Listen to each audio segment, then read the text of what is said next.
Hello and welcome to the Truth Movement Hotline. Press 1 for doom porn.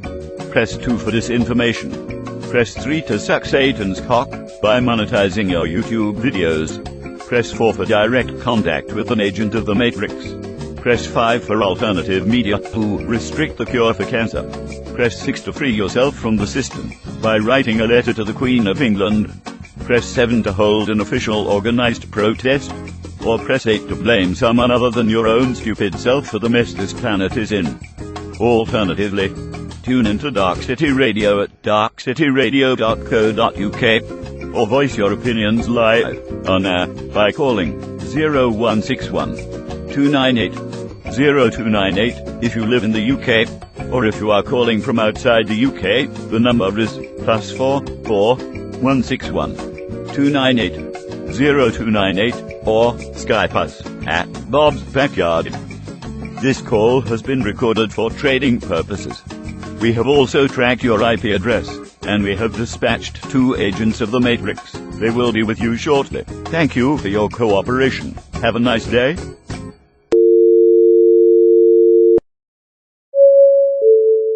This is a public health announcement. Cannabis cures cancer.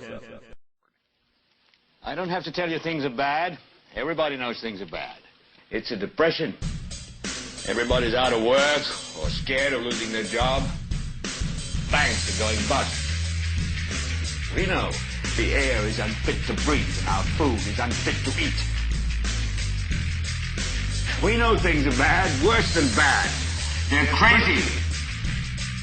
It's like everything everywhere is going crazy, so we don't go out anymore.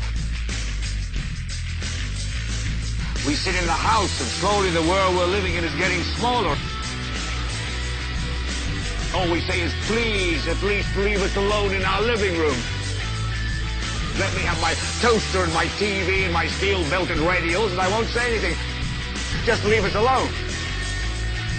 Just leave us alone. Well, I'm not going to leave you alone. I want you to get mad. I don't want you to protest. I don't want you to riot. I don't want you to write to your congressman because I wouldn't know what to tell you to write. I don't know what to do about the depression and the inflation and the Russians and the crime in the street. All I know is that first, you've got to get mad. You've got to say, I'm a human being. God damn it. My life has value. I want you to get up now. I want all of you to get up out of your chairs. I want you to get up right now and go to the window, open it, and stick your head out and yell, I'm as mad as hell, and I'm not going to take this anymore!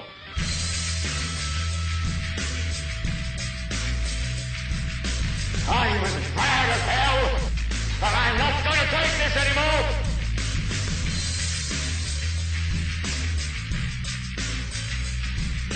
I'm as mad as hell, and I'm not going to take this anymore!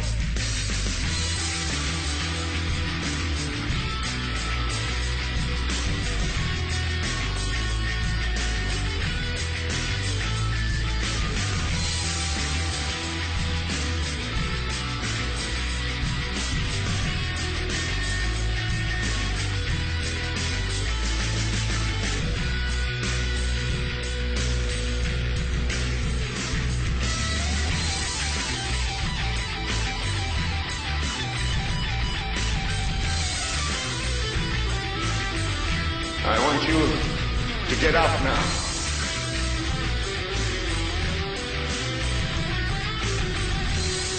I want all of you to get up out of your chairs. I want you to get up right now and go to the window, open it, and stick your head out and yell,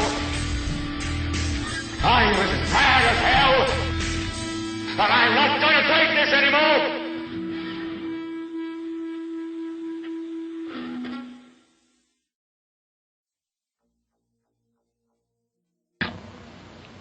Hi everybody, it's Dave Matthews here again with Personal Navigation. Just if anybody wants to call in and join, you can either Skype Bob's Backyard, you can call from the UK on 0161 298 0298, or from outside the UK on +44 161 298 0298. So yeah, it's been an interesting week. I was just saying to Bob there before we started, I wasn't sort of looking forward to tonight too much, really. I guess last Friday,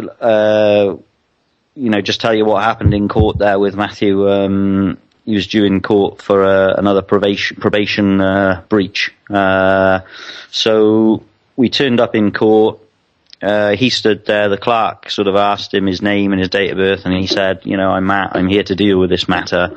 And there was two police. They had two police in there as well. Whether to be intimidatory or I don't know.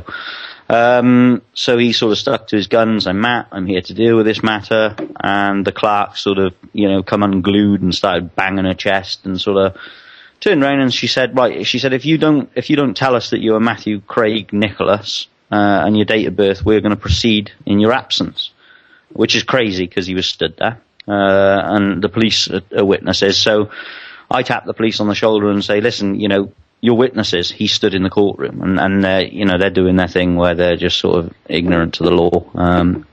They see somebody stood in front of them, refuse to accept that it is him. So the woman, I didn't quite catch the phrasing of it, but she actually said that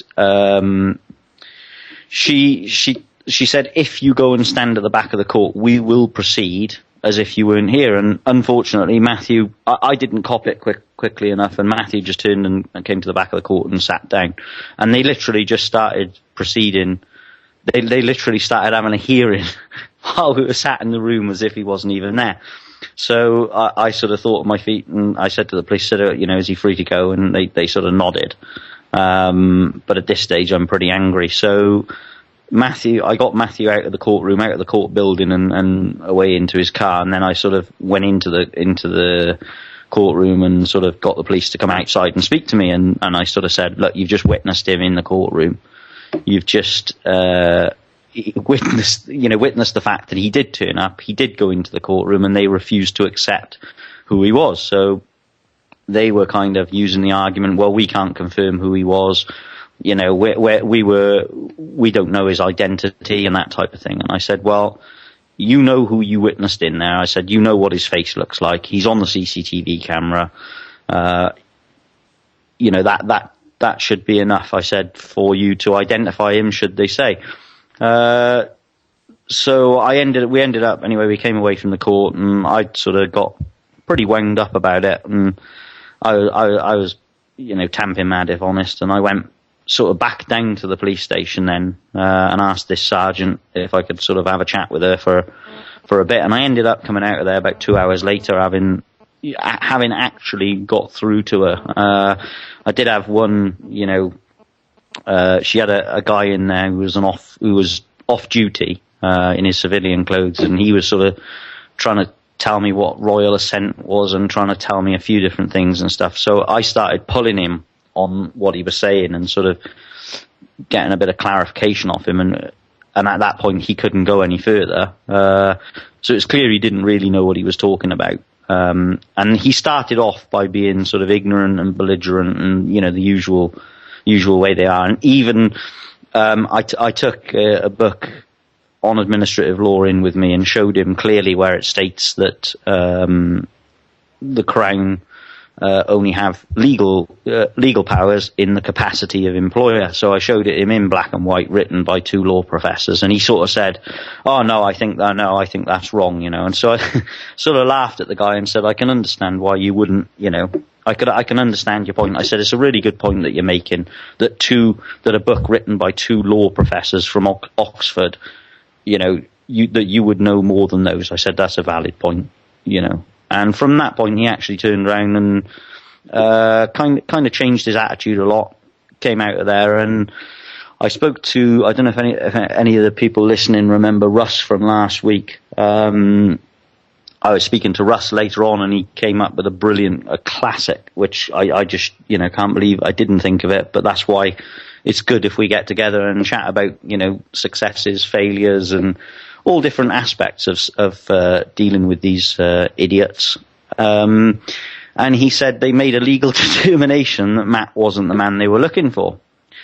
So, in the meantime, I'd gone back into the court building to ask what the outcome of the hearing in his absence was, and they said that a warrant had been issued for his arrest. So, I sort of came back and I started writing out notices to the, to Gwent Police. I wrote a notice and I wrote an affidavit. My son wrote an affidavit, just saying that we were present at the hearing. Matthew Nicholas was present in the building. He was present in the courtroom, and that we witnessed the clerk and the court staff making a legal determination that Matt was not the man that they were looking for.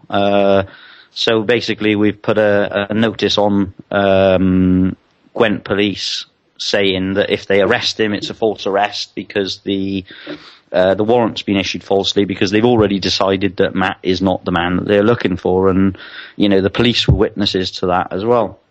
And I actually spoke with Matthew just before I came on, and he'd been on the phone to the Newport Police. Bear in mind, this was last Friday, so we're nearly we're 6 days from then, and as yet they have not received a warrant for him. And I really don't, he's going to stick to his guns, obviously, when they do eventually take him in there, if they do. And it'll be very, very interesting to see how that plays out, with regards to what their response will be to the notice, and they can't play the name game when he gets in there, because obviously we all know that the name has a huge relevance, and we all know that the date of birth has a huge relevance within their system, because otherwise, why would they say that he wasn't in the courtroom? And that was my argument to the policewoman. I said, you're either saying that you did not see him in the building, or you're saying that the name is hugely relevant, because he was identifying himself as Matt. He was there to deal with the matter, yet because he wouldn't give the full name and date of birth to the court, you're saying that he wasn't there. Well, I'm sorry, you can't have the best of both worlds. There needs to be one or the other. So it'll be very, very interesting to see how that plays out. And if anybody, just say again, if anybody wants to jump in and comment or ask any questions about it, I'd be glad of your input. So I don't know if at any stages anybody wants to speak at the moment. Dave, not clear about that. From IRC chat, Anthony asked, what are the origins of the statement, we are all equal before the law? Capacity. Say it again. So from IRC, Anthony, what are the origins of the statement, we are all equal before the law, and does it have any veracity? Well, I believe it is a canon of law, isn't it? That's an unchallenged law. We are all equal before the law. What's it mean? Does it have any veracity?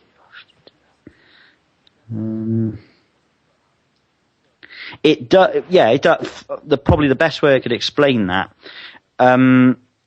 You're not seen as an equal in the courtroom. Because they're treating you like a trustee in effect. You're not seen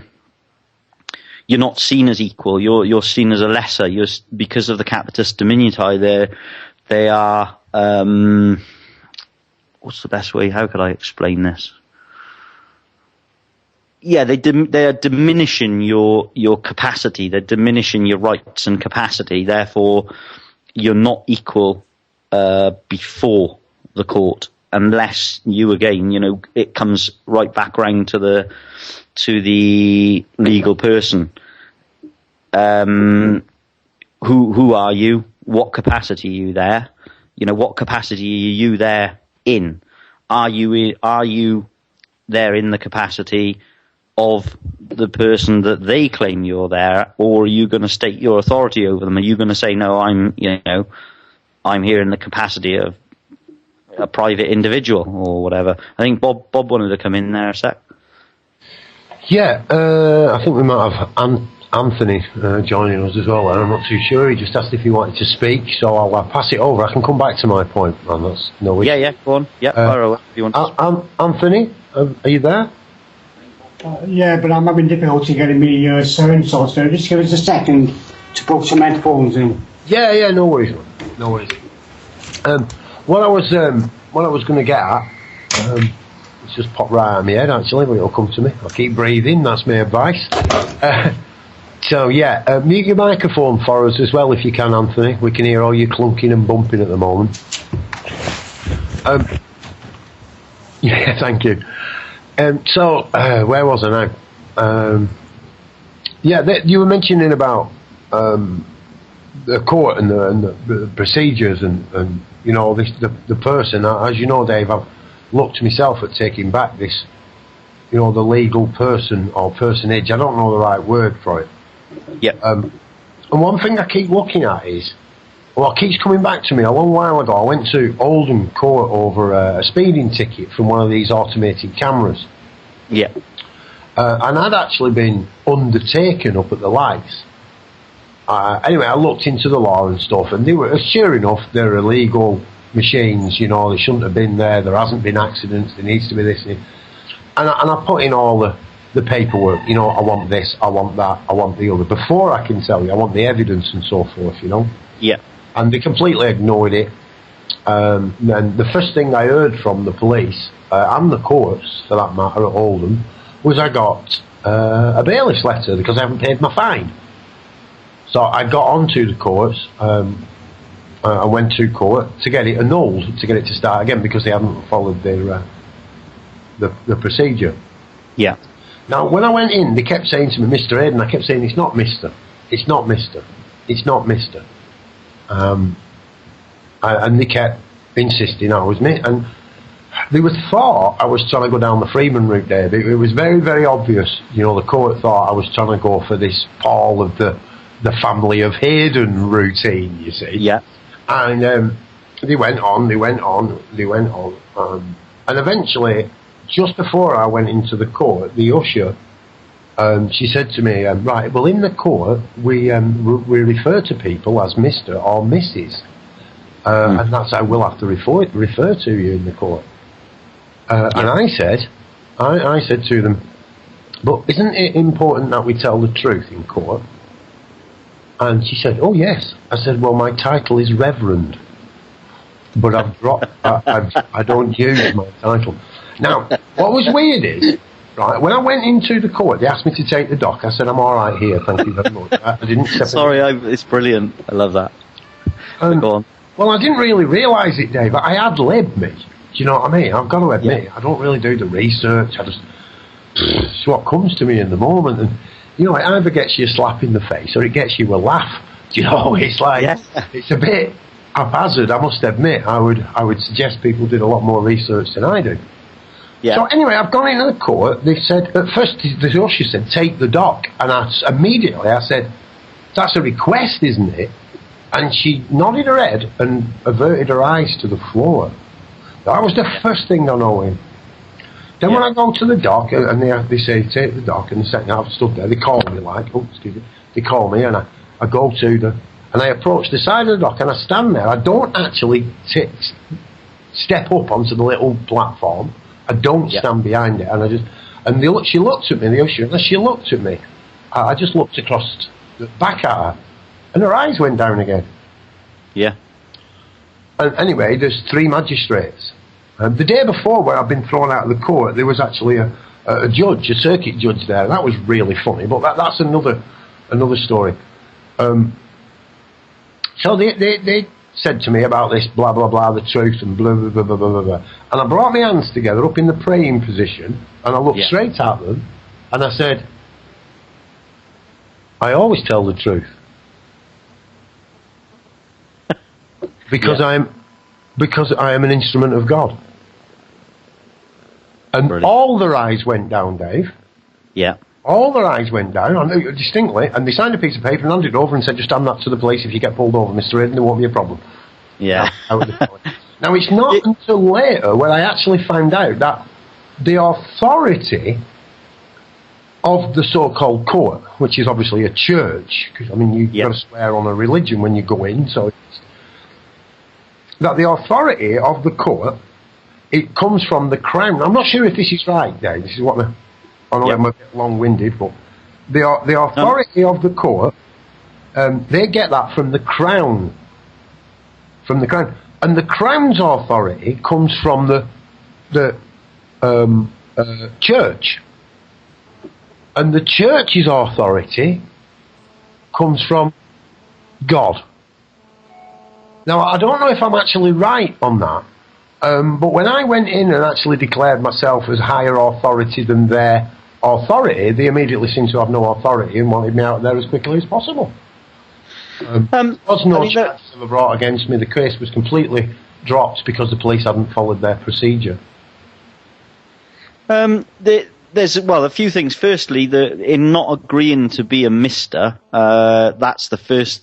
That's definitely correct usage of the person, because when you walk into there, you are.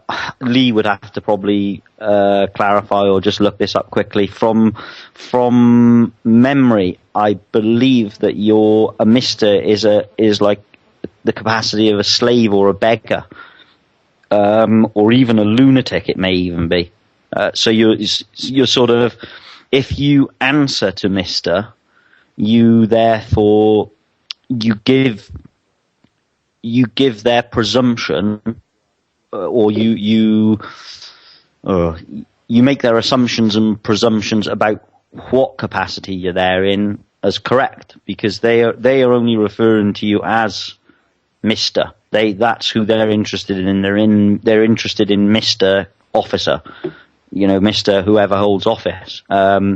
And again, with with Matthew the other day, I mean, he wouldn't get into the dock, and the clerk came unglued. Absolute, she was flipping her lid, and obviously the police were there to intimidate. And then the second part of where was I going with that? I just lost my train of thought there. That covered the Mister thing. The thing I was told after when I shared it with someone who's, like I say, more knowledgeable of this than me was, I'd actually said, which just came back to me, when they said, because she said it in the court, she said it in the court again. We refer to people as Mr. or Mrs. in the Mr. or Mrs. or blah blah blah. Yeah, because that's who they have authority over. Yeah, is the Mr. and Mrs. But where I was going with that, I've remembered. I actually said you can call me whatever you like, but that's not my title. Yeah. Yeah, I mean, and that's it. That's in a roundabout way. It's a superb way of using the the legal person to your advantage. And the other thing I've just where I was going with that was the request part of it. If it was an order, if they turned around and said that is an order, a classic response. Okay, where's my check? Who's paying me because I charge so much for performance? They can't give you an order unless you've given them jurisdiction over them. You can't, they can't give you an order. They could only issue a request to you because you'd already clarified, who you were in that room, what capacity you were there in. They sent you a letter presuming that, they sent you a letter. They sent a letter to the corporate officer or Paul Hayden that holds office within their organisation. That's who the letter was addressed to. And obviously of a diminished capacity as well. So they would be bringing you into the room having already diminished your capacity and diminished your rights. So when you got there and you were like, well, hang on a second, that's not who I am today. Who I am today is, Reverend. I mean, absolute classic. You take the presumption away from them straight away, and like I keep sort of repeating myself, and it's everything on any criminal, on any victimless crime, any say legislative law. The entire case is built on presumptions and assumptions. Nobody ever argues, So I don't know if Anthony wanted to come in there a second as well. But yeah, that's how and that's a prime example, Bob, of it, clearly working. So, but Anthony, did you want to speak? I'm just returning to that statement, we're all equal before the law, and wondering if there's any veracity in it. I can tell you where my question comes from. In the town where I am, there's a traffic enforcement vehicle with a camera on top, parked up in a loading bay, filming transgressions due to traffic, statutes, law, whatever they are, whilst if anybody else parked where it was parked, they would themselves get a ticket. So if we're all equal before the law, how can he park there but no one else can do? Is the basis of my question, really. Yeah, I would agree. I'd go and put a ticket on there, or go and challenge him. A guy I know, Sean Morgans, he does get himself into some trouble because he doesn't really have a full understanding of what he's doing, and he has got himself into some real sticky situations. But he would go and challenge them and start filming them. You know, they if we're all equal, how can they, like you say, they can't park there, so perhaps maybe, you know, go and pin a ticket to their window. And also, Leon Prajan just posted Article 7 of the Universal Declaration of Human Rights states that we're all equal before the law and are entitled without any discrimination to equal protection of the law. And that kind of, again, it comes down to the capacity and the person, you know, with it. In regards to that statement, who are you?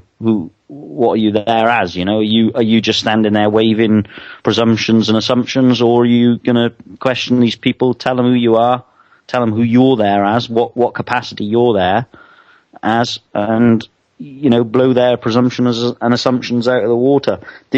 But with regards to that, you know, the guy parked on the yellow lines, you know, the police or whatever, just go and challenge them. You know, go right up to them and challenge them and speak to them, or start filming them, you know, and report them to the police.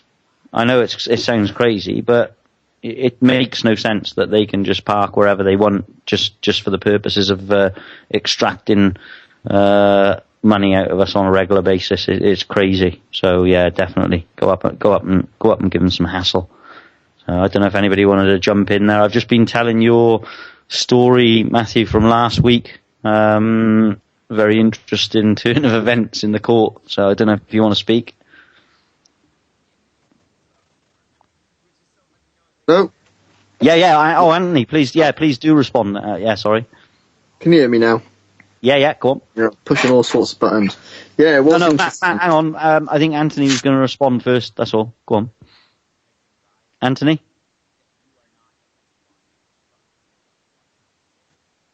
Hello, Anthony. Okay, sorry, I had difficulty unmuting my microphone. I'm not used to Skype at all. What I need to do first is a bit of research, because it seems to be a partnership between the local council and some private company. And I need to know what's going on there as well. Though one way of dealing with it was that I thought about writing to the legal department of the council with that question: are we all equal before the law? And now I can state the Article 7 of the Declaration of Human Rights. Though, is that actually applicable? Is that been accepted as a document that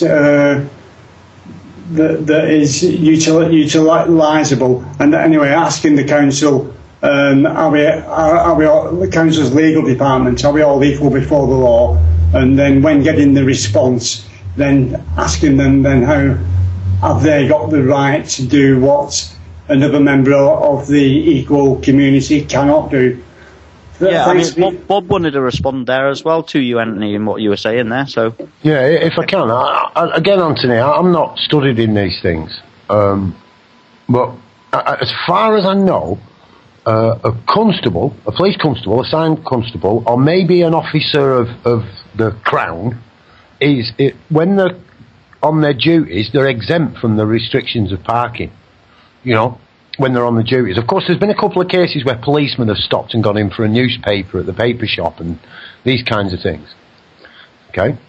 Now, if they're not officers are of the Crown, I don't know if it is the Crown, but you know, them kind of people, right? If they're not one of them, if they're a private employee of a business, then they're illegally parked.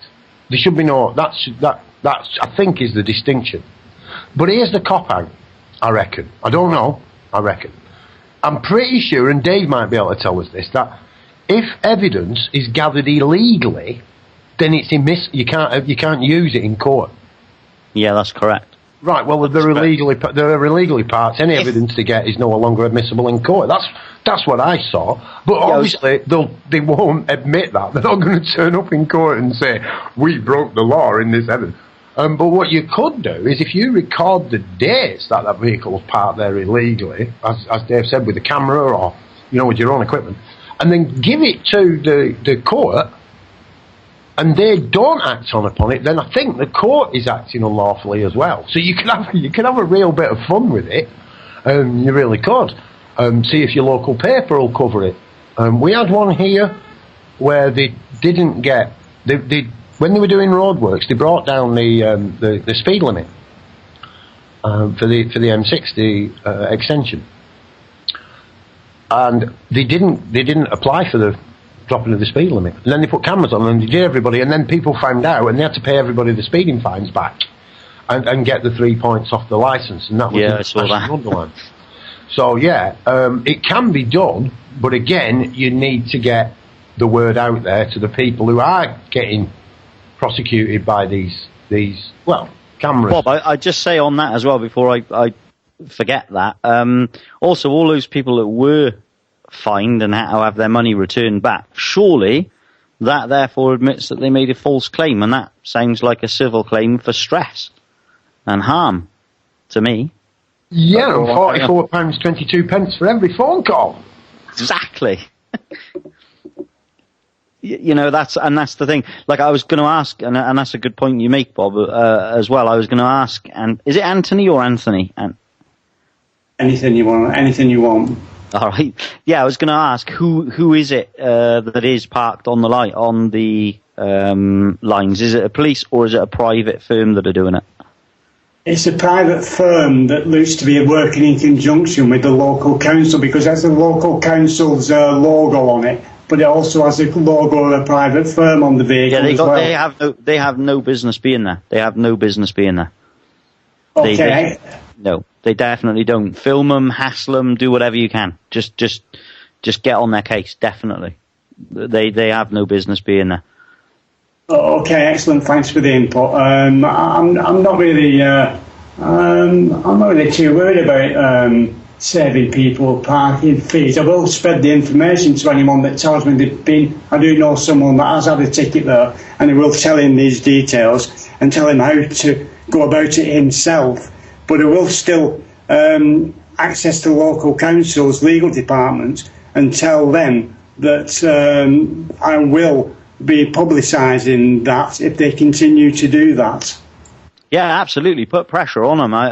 The trouble is, and that's why I decided to go sort of more public and do this show, Anthony, is because people just aren't fighting. People aren't challenging.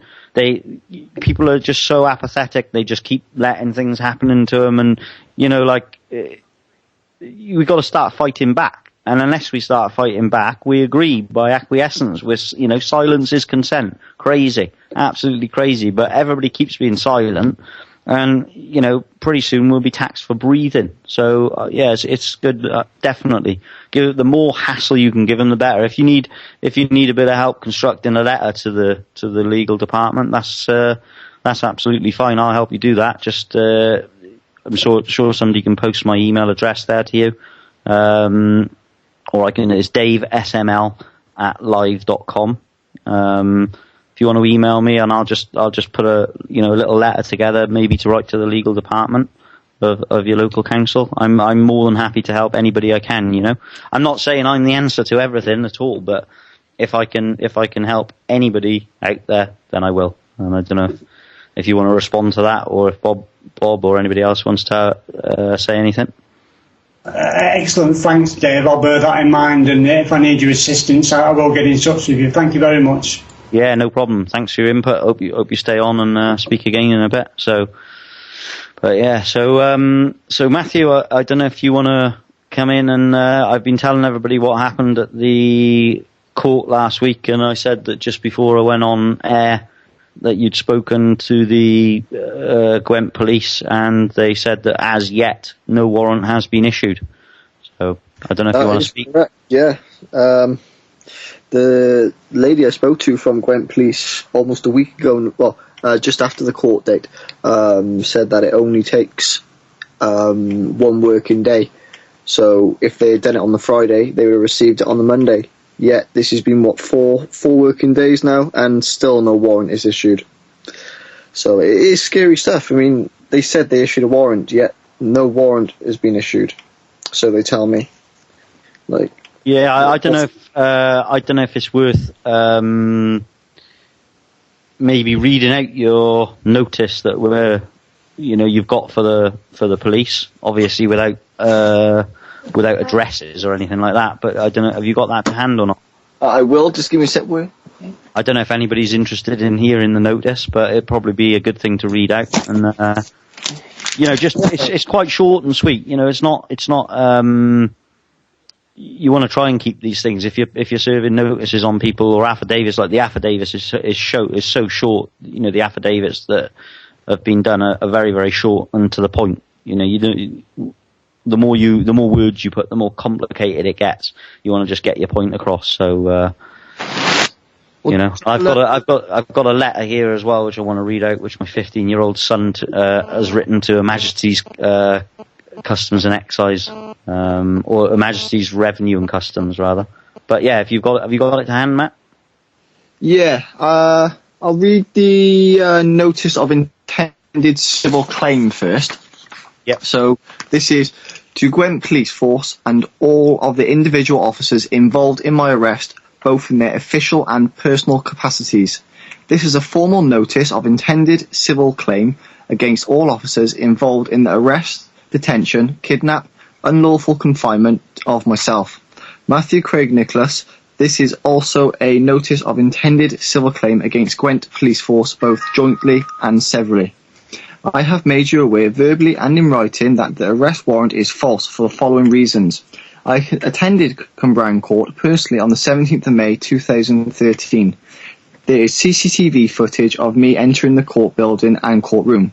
I was also witnessed in the court building and courtroom by Uniform Sergeant Davies. I have put the number on there. Sergeant Davies of Cumbrian and PC Watkins, and by 2 other independent witnesses. 2. Peace officers Davies and Watkins and the 2 independent witnesses saw all of the court staff, along with the 3 magistrates, make a legal determination that I was not the man they were looking for. I believe that the warrant issued is unlawful, and if you execute it, I will hold everyone involved personally liable for any actions which result through the execution of the warrant. It is my free will not to be detained or arrested. I hereby place on notice any officers that are involved in this matter.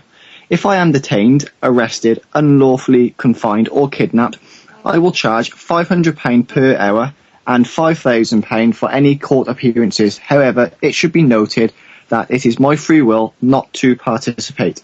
I have served 2 affidavits of truth with this notice. Both affidavits read the same, so I'll just read this. It's only short. Yeah, don't read out my son's name. Yeah, no. I, David Matthews, witnessed Matthew Nicholas of 14 Beach Close, so on, enter Cumbrian Court Room on the first, Courtroom 1 on the 17th of May 2013. There were 2 police officers present along with another witness. The clerk and magistrate make a legal determination that Matt was not the man they were looking for. I swear on this day, the 19th of May 2013, in front of Almighty God, that this is the truth, the whole truth, and nothing but the truth. And it kind of so basically we were trying to get out there the fact that because he'd been into the courtroom, we're trying to get across that they'd made the determination that he wasn't the man they were looking for. So if they drag him back in there again, or we're just sort of playing with it really, just to see what, throwing it out there just to see what does happen. I don't know if anybody wants to come in there, or if you've got anything else to add to that, Matthew. But it's very, very telling that they haven't even issued the warrant yet. So. Well, they said there and then they issued the warrant, but yet. This is and actually, they also did say that those.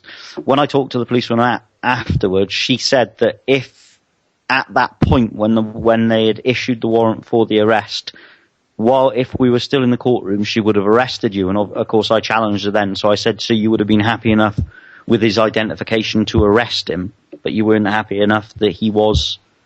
The Matt Nicholas that was supposed to be in the courtroom. And I think, for everybody listening, that's very telling in itself. You've got the police on one hand saying that they were they were happy, that what they witnessed was because you hadn't identified yourself. Yet, on the other hand, they were happy enough with your identity to jump on you and put cuffs on you and drag you into a cell. That doesn't make sense. It's not. It's quite clear, just from that series of events. It's quite clear that there is a lot more going on behind the scenes, and probably, the police are aware of that. So, I don't know if anybody else wants to ask a question at them. It'll only be a matter of time before we do find out what is going on with the situation. I'm going to keep making phone calls every couple of days just to see if a warrant has been placed yet. However, I don't think there will be one. I mean, no, I would be very surprised if you hear anything else from it, because I don't know. They can't stand. They can drag you up into the dock, and like I always advise people, make sure you tell people at regular intervals, no matter where you are, whether you're in the courtroom, whether you're in a holding cell, make sure you keep getting it down. My free will is to leave. My free will is not to be here, because like I say, a lot of this stuff is done through consent, so you must get it down on record that your free will is to leave. You want no part of it. You don't want any, you don't want to even be in the room. Your free will is to leave, because we have free will. But yeah, go on, Matthew. Well, I mean, that's all I can do is keep doing that. I mean, I'm not going to go along with anything they do in court. I will be a pain in the ass for them. I will do whatever it takes, just to annoy them. And you can't. I mean, at the end of the day, like, they can't play the name game with you. If they have dragged you there, in handcuffs, and they're saying, oh, well, are you Matthew Craig Nicholas, date of birth, blah, blah, blah. And you're like, well, I'm Matt, I'm here to deal with this matter. They can't play the name game. They can't play the game of we're going to proceed as if you weren't here. They can't do that. They know in that instance that you're the guy they're looking for. So I really don't know what tactic they could use at that point to get any further with you. But I must say, just for the benefit of the listeners, that's maybe one of the most scariest positions to be in, because you're in their courtroom. They can threaten you with contempt of court. They can threaten you with all sorts of stuff, again, you're in their sort of venue, but you've got to be prepared to stand your ground, more so than ever when you're in that position, because the fear obviously is there's a lot more fear because you're already in custody. So you've just got to stick to your guns and keep telling them who you are, keep telling them what capacity you're there in, keep questioning them. There's so many sort of tactics you can use. I'm just going to mute out for a second. I think I've got some some real classic sort of questions written down there. If I can just mute out for a second, just hold on a sec.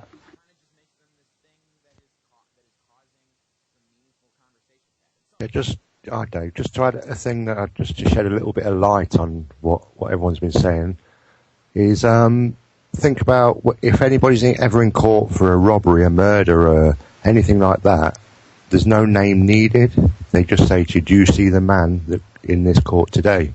and pointing a finger at the the human is enough, obviously, without being a crime that's caused harm, loss, or fraud. And obviously, the other side, it just shows that clear jurisdiction gap. Yeah, that's interesting. I didn't know that, actually. I wasn't aware of that, but yeah, that's very interesting. I'm always interested in the stuff that you come up with, because for the most part, it's I'm learning. I'm learning all the time. And even, that went to show last week with Russ when he came and said, about the legal determination. And I did know that, but I just didn't think quickly enough, and I didn't think of it until he'd said it. So, these are just a few things, a few sort of bullet points that people could use in that situation. If you're really struggling, like, make everything, like you said, you pointed out before, I think, Lee, a matter of public record. So, for example, for the public record, the court made a legal determination that I'm not the man they're looking for. Classic Danny Allen one, I think, is if they ask where you live, just say I live everywhere or I'd be dead. There's, if they ask where you reside, you do not reside anywhere. You have domicile. The resident or reside is a bad word. It's definitely one of their trick words. The date of birth. I said to Matthew with regards to the date of birth, this is the sort of thing that I've written down, but I cannot confirm my date of birth as it is only hearsay. Is this a court of hearsay? You could elaborate on is this a court of hearsay quite dramatically and really play with them. But I said to Matthew, I said, just turn around and tell them that both your parents are compulsive liars, and therefore you don't believe that your date of birth is correct. There's ask for evidence and facts that the Road Traffic Act is applicable to you. Do you have any witnesses with personal first-hand knowledge, like a classic Mark Stevens tactic, that the Road Traffic Act is applicable to me? Always rebut every single presumption that they are making. Say for the public record, I am rebutting every single assumption and presumption that you are making. Always rebut everything. Keep asking, like I've said before, keep asking, may I go? My free will is to leave. Just ask questions. Don't be afraid to ask questions. Try not to make statements. Always try and do it in the form of a question. So try not to sort of make aggressive statements and such like, but if you can form it, if you can make it in the form of a question, that's all the better. So I don't know if anybody wants to ask a question or come in or say anything. Yeah, things that I thought of. One is that the letter that Matt's just written up, that's actually in civil rules is called a letter before claim, and it's well worth, if you're going to be making claims against the police and the authorities and so on, to have a look at the civil procedure rules and see what formalities and so on are. One other thing to bear in mind with that is that they'll try and charge you for a form called an N4 or whatever form you need to start the claim off with. Now, they'll tell you that you have to pay this, that it's required, that it's part of putting your claim in, but actually it isn't. What they're charging you money for is using their form. If you make up your own form that lays things out the same way and has all the same information on it, they have to accept it. So you don't have to, pay them fees to start a claim off. You just have to present the information in the same format that they have on their form and do it that way. The other thing is that this thing of not issuing a warrant, they're sneaky bastards. Sometimes just hold a warrant there in abeyance until the next time that they want to get you off the street for some reason. They've done this to me when they wanted to move us off the camp, evict us from the camp. They set the eviction for 12:30 in the afternoon. And at 9 o'clock in the morning, and arrested me. And this is something they could have done any time in the previous 2 months or so. But they didn't. They just left it sitting there until they wanted to come and grab me and get me out of the road, and then they executed it if they even had a warrant at the time. Well, I don't think that they did have a warrant. That was just another ploy on their part, because the fine was only 2 months old. They hadn't had time to go back to court. You'd not been summoned to court. You know, none of their procedure being followed. But I often see them doing this kind of thing where, you know, they hold a warrant, they say there's no warrant. You know, I had another friend who was invited to a court, summoned us to court, and hold of the court, and he said, I'd like the case number. You know, I haven't seen any of the evidence against me or anything like that. And the manager on the court said, well, you know, we can't find any reference to it. He said, well, there's no point in me turning up to court then, is there? And the clerk of the court said, no. So then he went home. Well, at the weekend, policemen came along to arrest him for non-appearance in court. So although there was no record of the court case, and although they didn't provide him with any of the information or anything like that, they still came along and executed a warrant in any case. So even when they say there is no warrant.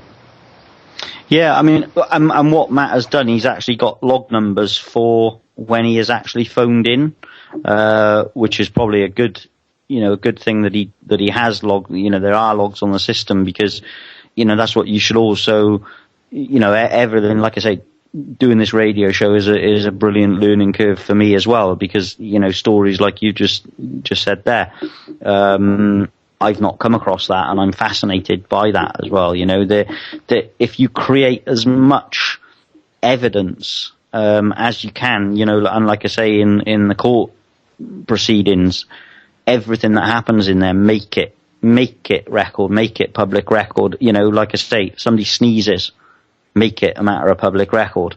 You know, if the clerk scratches her ass, for the public record, the clerk just scratched her ass. You know, get it out there, get it on. You know, try and make as much evidence as you can for yourself, and that's why it's important when Matthew's ringing up, you know, the police station to find out if a warrant's been issued.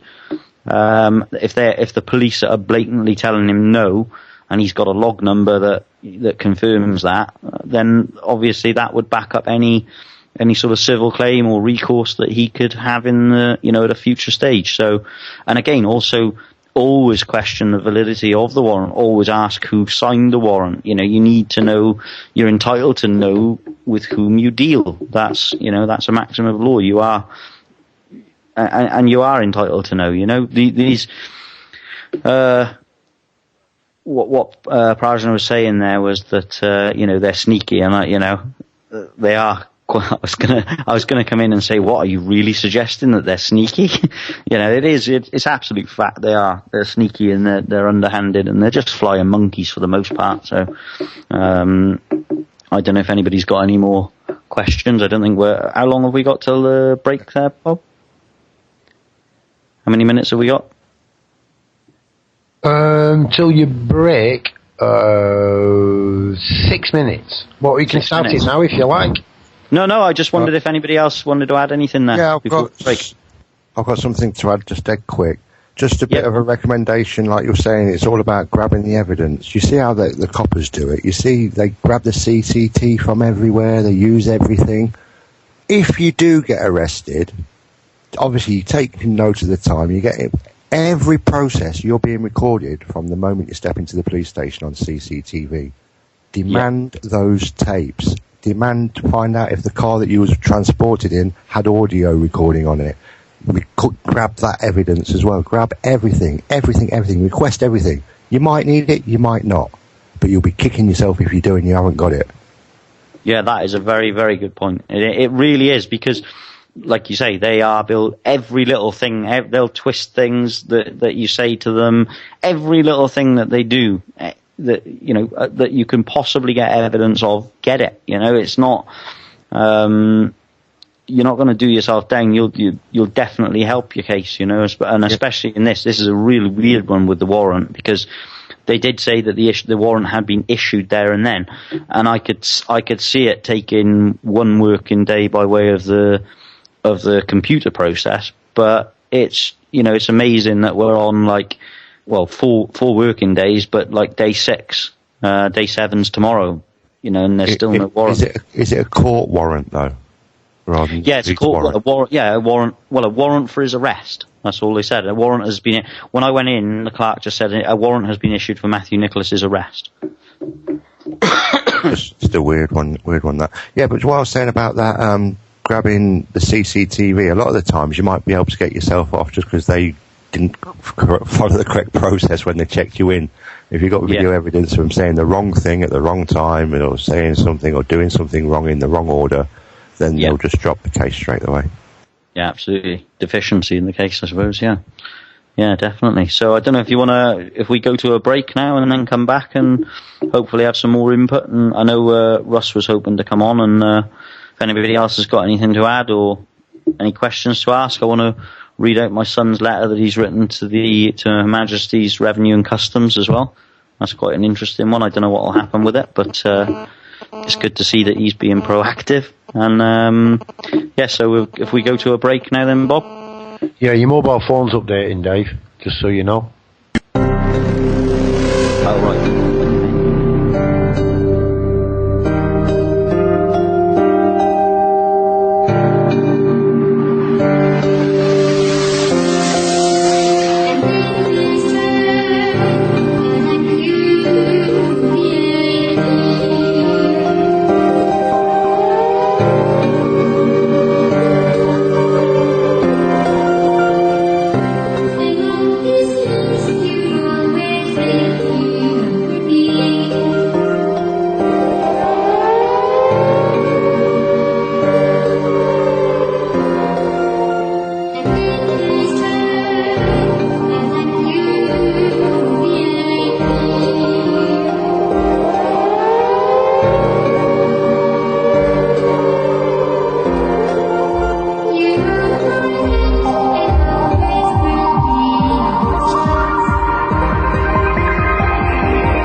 When you hear the sound of Darkcity Radio,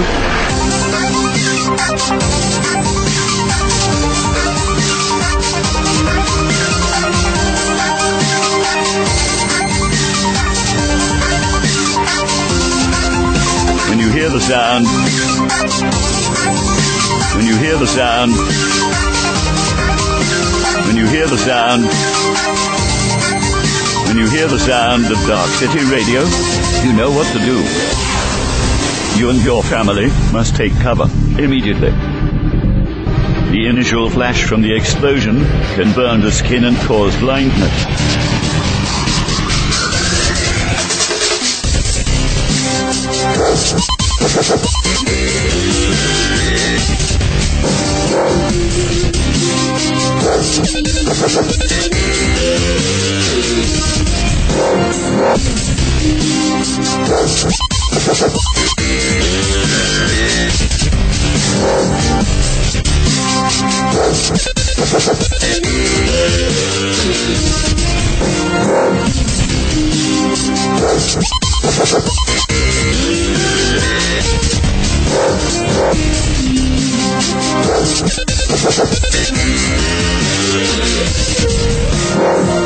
The Prime Minister, speaking a few moments ago in the House of Commons, has warned that the international situation is deteriorating rapidly and that the truth could break out any time in the next 2 or 3 days.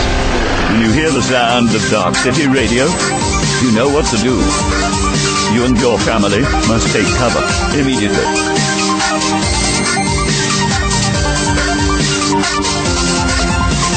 Lie down. Keep away from wind hose. Cover your head and eyes. Do not look at the sky. Take shelter immediately. Repeat. Stay indoors. Do not leave your home. Take shelter immediately.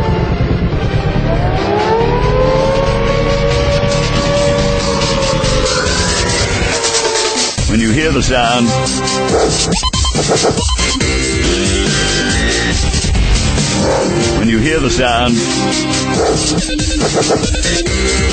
you know what to do.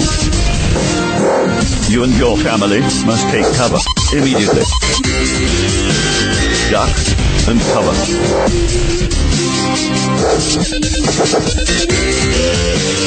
Duck and cover. The initial flash from the explosion can burn the skin and ice.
We're back on.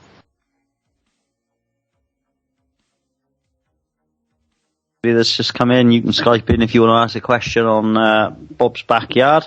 It's Dave Matthews on the second half of personal navigation, and at any stage anybody can jump in and add something or ask a question or tell us about your experience. I just wanted to start off the second half by reading a very short letter that my son, 15-year-old son, has written to Her Majesty's Revenue and Customs. He was in receipt of his national insurance number. They've just allocated him a national insurance number, so I'll just go ahead and read that. He's written it in his, with his pen, not typed out, written out properly. So, name and address and all that blah. Hi, I am in receipt of your letter dated, where you have informed me you have opened an account / insurance policy in my name without my consent / authority. The number is, and then he gives the national insurance number. Please can you close this account immediately and send me written confirmation of its closure. I do not ever intend to operate / work as an agent of the government, and the way you have spelt my name and address in the paperwork implies I hold office within your organisation. Please can you correct your records in regards to this? As the grantor and sole beneficiary of my living estate, I would like to order a full audit of any account or bond which is being traded with on my behalf. Please could you send me the audited accounts along with any money which is outstanding to me? And then he's given his signature. I don't quite know what the effect of that letter will have, but with regards to using the system, using the legal person, when these things are created, again, we've got the silence or agreement by acquiescence, or silence is consent. No one can open an account in your name without permission. They have to have permission, which is why they write to you and tell you that they've done so. And that's probably the best point. When you get the letter through, obviously for us that we had our letters years ago, especially me, I'm as old as the hills. So, what he's done, I think, may have an effect. I'm quite excited at the reply, and I'm going to be interested to see what the reply is to that letter. But obviously, and it comes back to what we were discussing there last week with, conditional acceptances to do with registration of the car, or, correcting the records, with the driving license and such like. And that comes in turn back around to what Lee and myself and a few others were saying there. Gather as much evidence as you can, get stuff on record. I think there, another letter I've got here, which I wrote to the government some time ago now, when I started doing some of this stuff. I wrote it to the Attorney General's office, which probably wasn't the correct place to write it to. Just remind me as well, Bob, if you can, a great remedy with when you've got a civil claim against the police. If you could just remind me of that in a second once I've been through a bit of this letter. What I did, and this will give maybe some of the listeners some ideas about the birth certificate. So, when you're rescinding it or protesting it or whatever, if some of you wanted to use that as a remedy, actually, waiving the right to be recognised as a legal person or whatever. But some of the reasons I gave is I wanted to protest it as a fraud, because it was issued with malicious intent. Therefore, what I'm saying is that they intended to sort of hoodwink me into accepting a sort of title, and I also said it was also false presentment of a security instrument because it should have been recorded mail and it was sent registered mail. I've told them it was a constructive fraud, and I can't be party to fraud, and therefore, I sort of declared that any contracts that were created as a result of me having this birth certificate or using this birth certificate would be, declared null and void, along with a national insurance number and some other things. I've also used the fact that my mother would have been under the influence of drugs at the time she signed the forms, and therefore she was coerced into entering in the contract while she was, not in a fit state to do so. So a contract entered into by somebody under the influence of drugs really should be declared void. And I've sort of made a claim to my inherent birthright. But what did happen when the Attorney General wrote back to me, and it was very, very telling. At no point in that letter did I say I wanted to change my status, but straight away his reply referred to changing your status. And obviously I knew at the time that it needed to be notarized and stuff like that, but I just threw it out there with witnesses on, just to fire a letter at him and just annoy him, really, give him something to do. Obviously he didn't write back to me, but I did put it on record that I would charge if they harassed me and such like. But it was very, very telling that they immediately jumped to the conclusion that I was changing my status, and that comes round to the you therefore become the secretary of your own estate or whatever, or shortened form of estate. I don't know, I'm rambling on a bit about it, but that had a very interesting outcome. And I was going to add there, I said to Bob to remind me, if you got a civil claim, if you're getting, when you start fighting some of these things, you will start to get hassled by the police. They will put pressure on you and such like. If you've got a civil claim ongoing against the police, you could apply, for protection. You could actually put it in writing. I forget the exact way you would do it now. Maybe somebody could help me out. But you would ask that because you've got a claim against them, any contact from them can only be done through the civil proceedings. And if they attempt to contact you in any way, shape or form while the claim was ongoing, they could be seen as intimidating a witness. And that would apply to, the entire area police force, or individual police. I don't know if anybody wants to just add to that there, or just comment on that. I don't know what you think about that there, Lee, but my angle so far, as you know, I've already put in the police complaints commission thing on the first cases I had, and they were on the amount of excessive force they used against me, and that wasn't upheld. Right. The fact that I found a police officer actually searching through my personal possessions in my front room, I actually found it with my wallet open in her hand. This, they said, never occurred. Although I caught her red-handed and then videoed the incident afterwards. And the other police officer actually said that he could see her through the wall. A blatant lie on his but this was again not upheld. Yeah. However, the police failing to collect any evidence and follow up, that was upheld. They found in my favour that the police had been negligent in taking statements from people who came forward, who witnessed the event. And they basically didn't want to do anything because I wouldn't give them authority to march about my house and destroy the crime scene, basically. Yeah. Because that's what they were doing. And that was verified by the head of CID at Ashton-under-Lyne at the time. He totally agreed.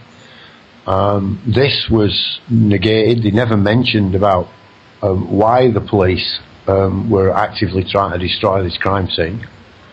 And just so the viewers, listeners know what I'm referring to, one night, 6 or maybe 7 men, 5 of them smashed their way into the back of my house, literally just demolished my back door. The first strike, I awoke and ran downstairs. This is a mistake. I made a mistake. That was my first mistake. I shouldn't have run down the stairs. I was running down to defend my goods and my property. I didn't know what was happening, to be honest. But if you ever get alarmed like this in the night, don't go downstairs. Stay at the top of the stairs. You're in a perfect position to defend yourself. With very minimum. You have the high ground and so forth. So I made a mistake there. As I got downstairs, I would like to add here I'm naked. So I'm confronted by 5 masked men dressed as police officers. And I endeavoured to take one of them's eye out. I immediately lunged at one of them and tried to remove his left eye. At that point, I was beaten to the ground by iron bars. The large, and I mean a big man, I mean a real big man. How he got through my back door, I'll never know. He looked like he'd been on the McDonald's diet. He sat on the back of me and allowed my body to go limp. At that point, he thought I was unconscious and he got off me, and I sprang to my feet, darted past him and ran upstairs where my ex-wife was. But they were looking for cannabis. They were looking for a cannabis farm. So anyway, I just carried on fighting them, basically. I just carried on trying to do my best to fight them, and eventually they said, I'm only 5'10", 5'11", and I'm not a big guy. And to be honest, I scared them. They were scared. They were really scared. So the police were called. My wife had actually, or ex-wife I should say, rang the police, where she'd sneaked off into the back bedroom and rung the police, and she came out, and one of these lads grabbed hold of a t-shirt, and at that point, it's the first words I spoke. I just shouted, "Don't fucking touch her, get out," and she shouted, "And get out." And they all ran off. It was surreal. They all ran out of the house. The police came and smashed away in the front of the house, beat me up, threw me to the ground. It all started again. So, I went down, I suppose, the standard procedure of this. My neighbours had the registration number of the vehicle. They had descriptions of the vehicle. My neighbours actually chased them off once they realised what was happening, and came to my aid. But the police failed to take any statements. They wouldn't accept any information. They just didn't want to know. They just didn't want to know. They weren't interested. So yeah. So the first group that came in, they were police. No, the first they were. Oh, so they were somebody trying to find a cannabis farm, and then they were gangsters basically. Yeah. This has been happening a lot. See, later I was contacted by the head of CID at Ashton-under-Lyne that asked me because I had been growing cannabis, Dave. The police knew I'd been growing cannabis. I have for numerous years. It's never been a problem. They asked me to continue. At that point, I was ready to stop. The actual police asked me to continue. Basically, to try and gather information on these criminal gangs that are preying on the weakest people in society. They tend to go for people with small grows, with children, and they torture them, Dave. I have heard this, I have. Well, I was lucky enough that they actually came with torture equipment. They actually come with equipment to torture you. That's what they do. They torture you. They wanted my safe. They asked me for my safe. Fucking safe. But when I put in a safe. So yeah, the scum really, the worst of it. And these kinds of gangs are the ones that end up killing innocent policewomen on the street over drugs. And they're not actually interested in promoting any kind of medical use, or they're not. So yeah, the police were like, help. And I had a word with quite a few other medical growers, and similar things have happened, some atrocities, and they don't report it to the police. The police know it's going on, but the people are more scared of the police than they are of the gangs. So, yeah. What do you mean by the people, the growers? The growers are more scared of the police than they are of the gang. You see, the gang will come in, it'll take your possessions and go away. The police will persecute you for years. Yeah, that's correct. Yeah. So, but the police had an awareness that you were growing, and they'd left you alone in that regard. Well, the irony of it, you see, I get raided then. Right after the allotment action, I leave the country. I'm not in the country. I'm actually in another country. And my house gets raided, and the people who are living in the house, they say it's mine. They tell them it's mine. And the police threaten me, they court, all sorts. You won't believe the amount of trouble they go to. Which I'm really perplexed. I actually speak to Richard Perry. He's it's like a really posh solicitor, counsel, is it? Something counsel? And he's the guy who fought on medical necessity. And one case is in court. And he asked me what had happened in my life over the last 12 months. And when I described it to him, he went away, he did his investigations, and he came back. And he said, the reason why you've been hit, you haven't been hit by the authority, the main police authority, the hierarchy. They weren't aware that this was going to happen. This happened because of the connection to the local council of the land you've took, and they all are members of the same club. There's a club right at the back of Ashton Police Station. The fireman that came here to my house when I wasn't here and entered because there was smoke coming out of my chimney. Of course, this is very dangerous. I mean, when smoke comes out of a chimney, I mean, you must force your way into a premises and run in and search for cannabis because there's an open fire. Well, immediately they entered that house then and started to search, and it was illegal, and any police officer will tell you this. It was they promptly went around the house and smashed it up. Literally, they smashed up radio am equipment. I mean, it's just ridiculous. Allegedly, they found 69 plants. 96 plants. 96 plants. 30 cuttings, 6 mothers, and 90 flowering stems.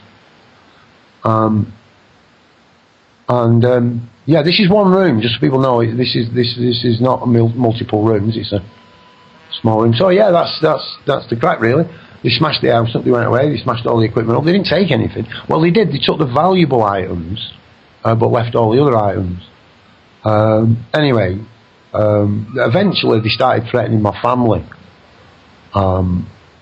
And I returned then when the pressure got on. The family told me they weren't bothered and stuff, but they weren't telling me the truth. You know, it had really shook them up. So anyway, I returned, and I was arrested. I was voluntarily arrested at the police station. They held me, knowing my condition.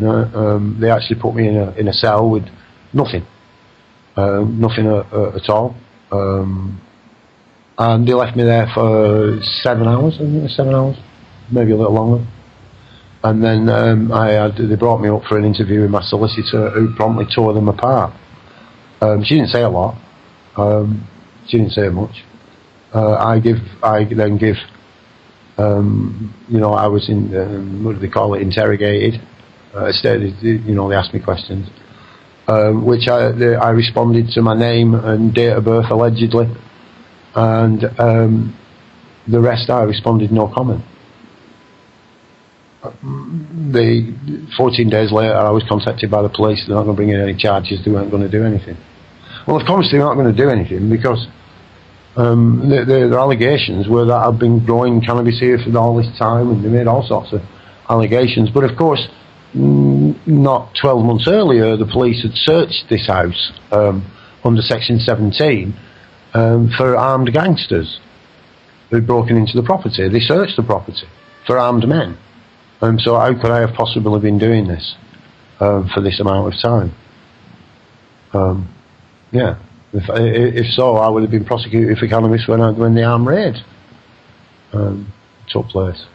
So that's where I'm up to. The first bit, I have put in a complaint about the police handled that original raid. But as far as the second raid, I haven't actually done anything about that at all as yet. Oh, just to add something to that, Paul, just jumped on, it came to me just now. What I do... You're very quietly. Sorry, mate. How's that sound? Is that better? Yeah. Yeah, what I'd do to that is just see if you can do a freedom of information request to see who the decision makers were on the case. And then maybe it might open a door for a private prosecution against the person that made the decision. Because if they made a decision as a person rather than as a office wearing the wrong hat, or took the hat off where they made the decision, it was a personal thing, then they're liable. Yeah, I don't really know which way I'm going to go with it, guys. To be honest, I've been bogged down completely. I'm not the world's greatest paper worker. I don't make no secret of it. I've gone through quite a few successions. At the moment, I'm still ripping holes in the bank. I want to get back onto the bank next week. They still haven't done what they've agreed to do. I don't want to let that go. I want to keep pushing it and pushing it and pushing it until that's over. But to be honest, with everything else, it really is just finding the time and then having the energy to stay positive and not get angry or upset and frustrated. And it's tricky to do. It really is. So I'm going to stick with that. And hopefully I'll just work through each one of these. But I think in my heart of my heart, fuck them. That's what I think. I don't want to. I don't really want to. No, and I'm not being facetious there. I don't want to give them fucking breath. I don't want to stand in the presence. I don't want to think about them. I don't want to join in with the word casting, intellectual bullshit fucking theft. It's bollocks. It's a psyops. We've given up as our energy to these fucking warmongering fucking bastards for long enough. Now, don't get me wrong. I love them. I really love them. I'm just name calling. All right, because it makes me angry. They are members of our society. And we've allowed it to get like this. We have allowed it to get like this. So yeah, I get people like yourself, Dave, and many other people who have actually put themselves out there and they have a go. And everybody else just slags them off. I don't get it.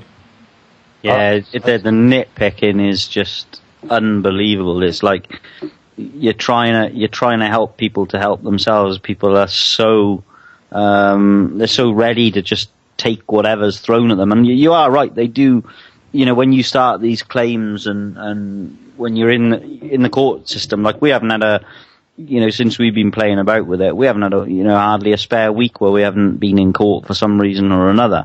And they suck the life out of you. They're all in whatever way they win in a way because they're sucking the energy out of you. And it is much better not to give the system energy. But the reason, my reason for doing this was I just wanted to help people become not scared and awake to what's going on around them, and actually realise that people do have the power. People have the power.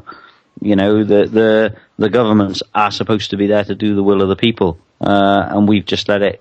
It's look in the mirror. That's the person you've got to blame. You've got to make a stand. You've got to try and help people, talk to people, tell people what's going on. Like Matt probably nearly cries in the daytime if somebody comes to the workshop and I start talking to them, because I just will talk to anybody that will listen to me about it. But it's I don't know if you want to jump in there, Matthew. You've probably had more experience of being on the outside, but it's important. That's the reason why we're so fucking skint. The work gets done. You spend all your time chatting about it to us people. Any customer comes along, you start, and once you start, you don't stop. But it's a good thing. It's a good thing. Well, I think so. Yeah. My family think I'm crazy, by the way, absolutely mad as a snake. But I don't know if have you been through all of that, Bob? Oh yeah. They made up lies, and I've actually stood by that. Some awful things have been said about me, and I've actually been exonerated on every single one of them. I made it my point. I really did make it my point. If I'm guilty of something, fair be, fair play. And I used to have the attitude, don't accuse me, because I might be. You might talk me into it, and I kind of grew out of that, I think. And I think it's important. To me, you see, it was about the name. It really was about my name. It wasn't really about me anymore. And I stepped into the name to take the authority back. I really did. That's how it's worked for me. And I know a lot of people will disagree with it, and they really will. But I don't know. Perhaps I can just detect bullshit quicker than anybody else. I don't know. I really don't know. But yeah, I've had it, man. I've had it from the people who are the closest to me. It's not too bad when it's it's a member of parliament who's screwing you over with some tax. Or don't get me wrong, it's still bad. It's still bad when somebody's bombing you from 50,000 feet. But it's worse when it's your mate stabbing you in the back. That's when it's worse. When your own family are doing it to you. And when it all boils down to it, what they're doing it for? When it all fucking you get down to the nitty gritty, they're doing it for what? Money, social position, status. That's why I say, man, I've got that fuck 'em attitude now. I really have.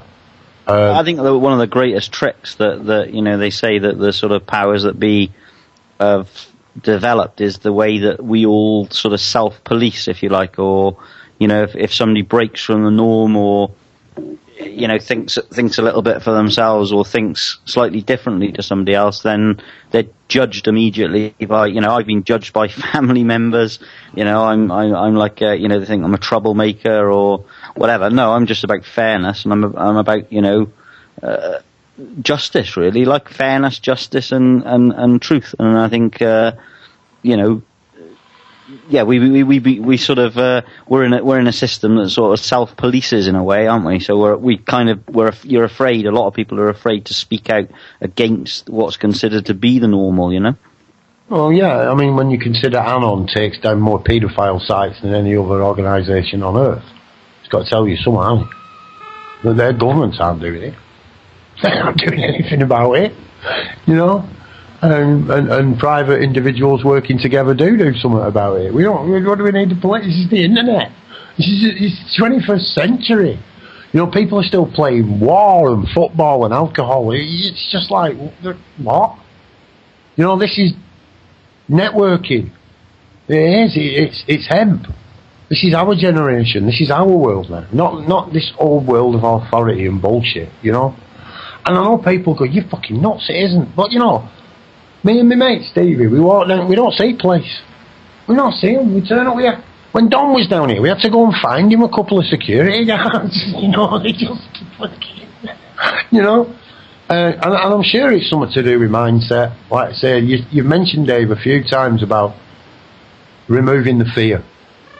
And bro, as far as I'm concerned, I don't give, I don't care. I don't care what your motives are or how you get there, but if you can help people remove the fear by removing it in yourself, man, that is the mission, the current mission, as far as I'm concerned. Remove the fear, get out of the victim consciousness, don't need a victim, and don't look for a victim. And when it comes to court, I think my best advice is don't fucking get in one. You know, avoid them at all costs. You know, carry a camera when you see a policeman. Do it covertly. Don't let them see you recording it. Don't get yourself into trouble. Just stand at a distance and record them. Unless there's a group of you, of course, and then you can let them see you. Unless there's a lot of you with cameras, and then I'd personally surround the police, videoing them and question them intently. I would. Because an officer or a constable who's not doing anything wrong shouldn't have a problem with that. They really shouldn't. They should actually see the funny side of it. They shouldn't get agitated at you or start getting angry or giving you orders or anything. But yeah, for the most case. They changed, I know it's only legislative crap anyway, but they changed that back, I believe, so that you can film them unless, they've got reasonable suspicion that you're a terrorist? Is that the way? Lee's probably the man for that. In a terrorist someone who actively changes people's political persuasion? I don't know. You tell me. I'm not sure the actual legal definition. I think the definition of terrorist has got nothing to do with blowing anybody up. No? Oh, right. Well, we'll look it up. Lee, that's a job for Lee, definitely. Why you keep offloading all the research on me? Because you're much better at the research. It just pops up in a box. Yeah, we'll just take it over. It's like, say a question, it pops up, there's the answer 2 minutes later. Exactly, yeah. Oh, wow, that'd be an interesting definition to look up if somebody could, while we're on, what a terrorist is. But I think, like you say, if you should, a classic Max Egan is, don't give the system energy, try and stay away from the system as much as you can. But I think that, again, if you can do like you did, you were saying at the start of the show, use the person to your advantage, use the person, that'll make them white. Use the person to, to your advantage, as in what position are you playing, or what piece are you playing in the game of Monopoly or whatever, what position are you playing in this game of football. That's a much better way forward. If you want to go in and start playing about with the system and start challenging it. I mean, for the most part, people only get interested in it if it affects them in the first instance, or if they can maybe gain something from it, get themselves out of the shit using it or whatever. But I think people are always looking, where's the proof? Where's the proof? Where's the proof? So. I've never, I've talked to a lot of people. I haven't, of all of the people I've talked to, I don't think anybody trusts an MP or a member of government. Yet, like I say, we all keep rolling over and taking what they push at. Even the policewoman the other day that I was speaking to after Matt's case, she was absolutely furious with tax, furious with what the government were doing and such like, and yet in the same instance she's telling me that she represents them. And I did refer to her as a flying monkey at one point. I don't think she liked it, but I said it wasn't a derogatory thing. I said, you're just doing stuff without question, and I'm even providing you with clear proof out of a book written by law professors, and even then that is not enough for you.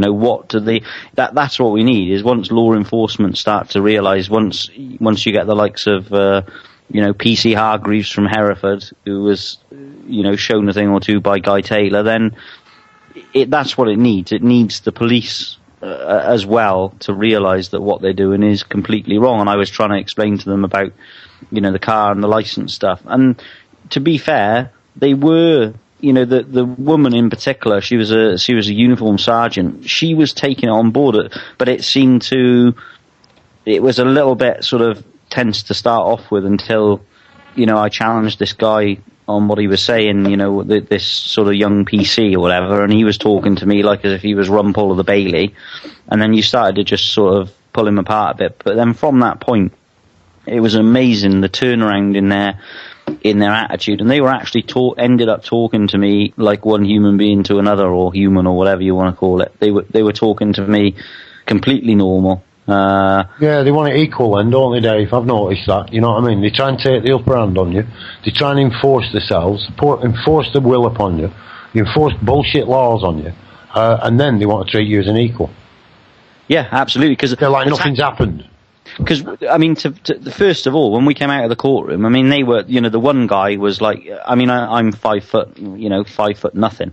The one guy was towering above me, coming into my face, listen, mate, you know, and all this sort of behaviour. They always call you their mate, don't they, you know? And I got a, you know, Irish jockey friend of mine would turn around and say, I'm not your fucking mate. You know, like, he was right in my face trying to intimidate me, and then I was boiling, you know, I was absolutely boiling, and I made contact with the woman via a radio. They patched me through to a radio, and I said, look, I said, I'll make every class of a complaint I can possibly make. Civil, private prosecution. I said, you name it. I said, I will do it. I said, I'll go IPCC, everything I can possibly do. There will be no avenue, you know, I don't try and go down, really. I said, at the worst, I will make the next few months of your life pretty annoying. I said, but I'll give you the chance. If you will let me come in and talk to you and speak to you about what I'm doing, the reason I was in the courtroom and what this is all about, I said, I will consider not doing that. I said, if you treat me with the same respect as I want to treat you, I said, I'm trying to promote peace. I said, I don't want to attack you. And she, you know, to be fair, she was pretty damn good from the get-go. And she had this sort of other guy with her, for a protection. You know, like, I don't know if I was going to jump across the table, but she was really nice, you know, pretty much from the get-go. But by the end, it was just amazing to see the difference. And like you say, they do these things without question. And that's one of the biggest problems with the, you know, bailiffs, debt collection agencies, members of the council, planning permission people, you name it. They all do their jobs without question. They can all be bought, you know, for their little pile of bananas at the end of the week or whatever. They feed monkeys, I don't know. But they're all selling themselves. You know, they're selling themselves, and they're damaged. They're out damaging and harassing other sort of humans on this land, just to get their little pile of bananas at the end of the week. They'll lock you up. So I think, yeah, just taking back control and bringing back peace and taking people's fear away. That's what's important to me. I don't know if anybody else. Cool. As I like to be corrected as many times as possible, because that's how I learn. From the terrorism, my definition of terrorism isn't quite right.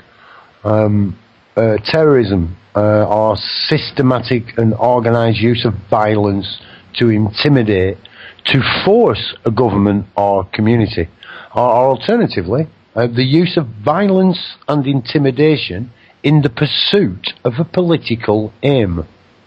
So, anyway, yeah, I mean, in the comments from actually... Are we terrorists? Our government would be, wouldn't they?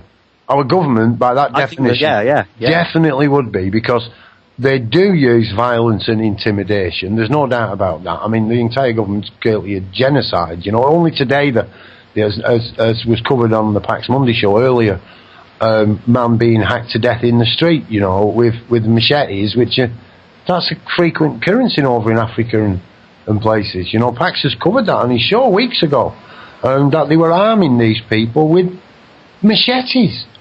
The government, the English government, arming them with machetes. I mean, I find it... Cause chaos to bring normality. So we've got a minority, being the government, I suppose, who have got the force of the police, so-called authority, and army and navy, to intimidate us. At best, we have a minority rule over a majority. At best. You know, I suppose we just have to hope that our benevolent masters, our benevolent slave masters, are actually benevolent, and that they will actually allow us slaves to continue to pay for everything for them. I think that's our best angle here. Because I want to know when the civil claims are going to start, because all of these people for all of these years have been paying for, national insurance, and they've been paying income tax, under the belief that when they're sick or ill or vulnerable, that they could, get what was entitled to them through their input into the system. When are people gonna start filing civil claims? Because the National Health Service is all but gone. I think 2015 is. We're going to have to start paying. Well, wouldn't we led to believe that was what we were paying for? Or will people just roll over and say, oh, well, there's nothing we can do about that, we've just got done again. Never mind. Let's put the football on. Let's go and put his money back in a different bank, because that other bank was not as corrupt as the bank that we've... Oh, my God, they've just been selling drug deal money. Oh, let's go to another bank. Dave, I get thin with it. You're not wrong, man. It's dead right. Why are we here? I've questioned that a few times. What is the purpose of it? Why do we get out and put out the information? What is it about? Solutions, I reckon. Then we just begin to implement them. I don't really think most people really want to be free. They got complacent. They're comfy. I think so. Well, people are happy with their bubble. They're happy with their lot. They want I think people, for the most part, are happy with what they consider to be their, perfect life. And I think once something outside their door doesn't affect them or isn't going to cost them money, they're happy just to walk away and let it happen. They're happy just to stay quiet as long as it doesn't affect me, sort of thing. Well, it's not going to be very many years down the road that they're going to have a rude awakening, and in fact, it does. Something heartening, I must say, that happened tonight. Kate, my cousin's wife, I was speaking to her on the phone quickly, and wherever I speak to them, they always dread me ringing up, because I always go on them about the government and the legal person and loads of other stuff. But anyway, I was on a case. I said, I just want to give you something to think about for the evening. And I mentioned the guy calmly filming the guy that had just, hacked somebody's head off. And I said, and she, it was bizarre, because she said, do you know what? When I first watched that, I thought that was a bit weird. And it was quite heartening, because she wouldn't for a minute think that the news was used to sort of just feed us propaganda and such like. But it was heartening to see that even somebody like her would question something that's deemed to be an official story on the news. I know Matt's absolutely convinced that it did happen for real. I'm not, because I just can't. I know that Matt would have ran about 150 miles an hour if that guy had come towards him. He wouldn't have stood there filming him, but his phone... Surreal, Dave. It's surreal, Dave. It's just, I don't know. I don't know what mindset you would have to be in. You don't. Because we've all got instinct. We've all got an instinct to survive. Yeah.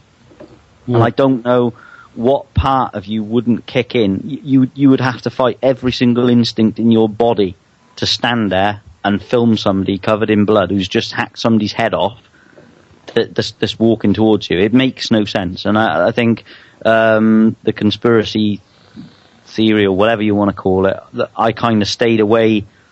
I'm hard to convince for the most part on stuff like that. But I was just thinking. I was talking to Mark Mann earlier on there on the phone, and while I was talking to him, I was just thinking through the process then, and it just didn't make sense to me. I don't know what everybody else's thoughts is listening tonight, but it just made no sense. Come on, Matt, give me your side. I don't really know what to think of it, to be honest. I'm starting to think it's more like set up, but I still don't really know. Would you have ran? Oh yeah, I would have ran. Most definitely. I know you'd have ran. you'd have been gone as soon as you saw him. Damn right I would have. Would you have ran, Lee? Yeah. I don't know. Yes, if he was screaming and imagining he's raising the gun in the air and screaming round, but at the end of the day, people were arriving and finding the guy on the ground and like, what's going on? What's going on? If just a few people stood around milling, not really acting aggressive, which they weren't really doing. He was pretty cool and calm and collected, the guy on the video, wasn't he? I noticed that. That chills me, that, because the guy was like, yeah, right, this has happened, we've done it now. That's it. Because he was almost... He was just hanging around waiting for the police to come and kill him. Yeah, it was bizarre. And it was almost like as if he was like one of, sort of, somebody who was trying to, you know, tell other people maybe how wrong the world is and how wrong, you know, what's going on and what people are doing, you know, in these foreign countries, you know, not necessarily for the reasons they say they're doing them. But it was like as if he was so frustrated that that's the only way that he felt he could express. Yeah, you know, Dave, well, we're on this topic, if it's alright, man, you know, look, we're heroes lot, right, at Dark City Radio, and if you get in that mindset, fucking ring us up and talk to us before you do it. We'll keep your anonymity. I'm not interested in grassing anybody up, but if you get into the mindset where you think, right, that fucking killing somebody else is going to benefit anybody, contact us first. Please. Oh, absolutely. You know, contact us. You know, somebody will fucking talk to you, I'm telling you. Because you're lost. You're lost. You can't kill things. You can't beat things. Yeah, I mean, and like while we're on that, I know we're diversing off subject. We've covered quite a bit of the personal navigation stuff. But while we're on this sort of subject, you know, that lady I mentioned last week, I think it was Stephanie Bottrell. You know, if only she could have talked to me. If only she could have talked to me. She wouldn't have had to step out in front of a lorry. I'm sure of it. If that was a reason, you know, that she couldn't keep up with a council tax and a bedroom tax and, you know, the cost of life. I mean, you know, people should always talk to other people. Like people who try and shoulder everything on their own, they're just, it's only ever going to end one way, and that's badly. So, you know, talk, definitely phone people up, speak to people, let them know what frame of mind you're in, you know. Yeah, I've got angry in the past. I've got violent in the past. That's why I know it doesn't. And for me, it's because it hurts me more than it hurts other people. You know, getting into that frame of mind does me more damage than anyone. It's quite a selfish reason, I suppose. But yeah, you know, this all about taking power back for yourself, and that is not taking power back.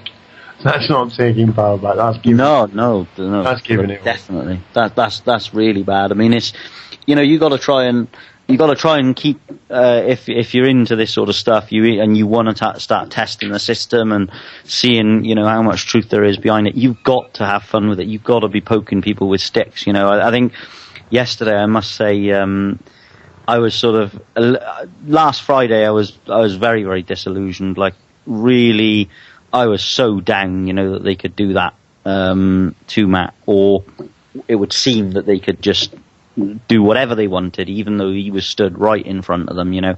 And yesterday I was in a terrible mood. Like, I was really, you know, the people that know me would know that. And I just some random picture came up of some poor girl on Facebook, and I started abusing her, and it was just so not really abusing her. I was just like, you know, self-obsessed. Something else I put as a comment on there, you know. But she was good as gold about it, and I think we all get, you know, to a point where we get really, really frustrated and we get downhearted. And, you know, yesterday I think I had one of those days, you know, I was like, oh, I just don't know if, you know, I don't know if I can make a difference. I don't know if I can help people. But obviously today I've rallied a bit there and feeling a bit more positive. And it's great to see, you know, other people and know that there's listeners, and, you know, there are people who are in, you know, in the cause and sort of trying to help other people. So it keeps me going, really, you know. I think Prajna's got something there for you, Dave. Yeah, go on, Prajna. Yeah, a few things, Dave. One is I was interested in what you were saying about all these authorities who blindly do their jobs, and the fact that they cock up. They do cock up everything that they do, and it doesn't matter what they bring in. If you've got a good records and so on, then you can show that they've cocked up the procedure and process and so on. And if you keep persistent at it, you can get it all back. Another thing is, you were talking earlier about, you know, interviewed by police and so on, keeping record. Also, you have a right to have a copy of custody record. And the police, sometimes when I tried this in London, Charing Cross Police Station, they insisted they'd never heard of anybody asking for their custody record before, and that I would have to write in for it. But that's not so. You can just ask for it as soon as they let you out of custody. You can ask for a copy of your custody record. And even when you're stopped in the street by a policeman, he starts asking you questions, you can ask for a stop notice. In the past, there was a rule that said if they searched you, you could ask for a search notice, and you can ask for one of these, and along with your custody record, you can ask for custody record or a search notice or a stop notice any time within 12 months. Of the time that you were stopped or the time that you're in custody. So that's something. You could always do it. Even if a cop only stops you for 5 minutes to ask you some questions about something, demand a stop notice off him. After a while, he'll be a little bit more cautious about who he asks, who he detains and who he doesn't detain. So that was all I was going to add into that. Well, I wasn't aware of that. Would that also then, Prajna, would that apply to if you were arrested under warrant for, say, non-payment of fines? If they arrested you and chucked you in a cell, GAME or G4S or whoever they are, whatever monkeys they get to do that. Any time you're in custody, you have a right to a copy of your custody record. In fact, I think you can even view your custody record while you're in custody, and if you have a solicitor working for you or the duty solicitor, they have a right to access your custody record as well. You can have a copy of your custody record as soon as you leave custody. Oh wow, yeah, because I remember a good while back they took me into custody for non-payment of fines, and I actually remember, it was a G4S, I think, or GAME or whatever, that were running the custody suites, and I said, what rights have I got? And he turned around and he said, while you're in here, sonny, you have no rights. He said, this is where the naughty boys come. So, it was... well, was that in court custody, or was that in a police station? Yeah. That was court custody, yeah. Right, in the court, they'll insist you have absolutely no rights at all in court, but that's all right. Just take them to court over it. No problem. That's what we're going to do. Exactly. Report back to you as soon as we've done it, because they took me in there. They tortured me in a cell in handcuffs. Left me in a cell all morning in handcuffs. Well, according to the code of practice on the Association of Chief Police Officers have issued a document called for Custody that explains that they're not allowed to use additional restraints in a cell. Things. All you've got to do is go through this stuff and find that they've failed on 101 different. It's the very fact that the cat and my mala, which are both religious items to me, and I told them about this. I told them that they weren't allowed to take them off me, and besides which, particularly when you're in a police station, they're not allowed to take anything off you unless you use it to cause injury or damage or to make an escape or to interfere with evidence. Yeah, but if it's one of those four reasons, they can take you, but they have to justify that well done so, and it has to be recorded on the custody record. Well, of course, they never take any notice of this. They always say it's for our safety or for your safety or whatever. But these things have to be reasonable, and they can't say because it's that you could do that. They have to back up their reasons, and in court, none of the reasons will stand. So it's well worth the very first thing you do when you go into custody is ask for a copy of the case and sit down and read it, because it will tell you a whole lot of things, like the fact that you're entitled to custody record and so on. You can have them running around all the time, have a chat to Dom sometime. He does this for a sport, sit down with your copies of pace, make up a great big long list of all the places that they've fallen short, and get them to correct it. Is that commonly called Dom? Is that the guy? Commonly known as Dom, yes. Commonly known as Dom, yeah.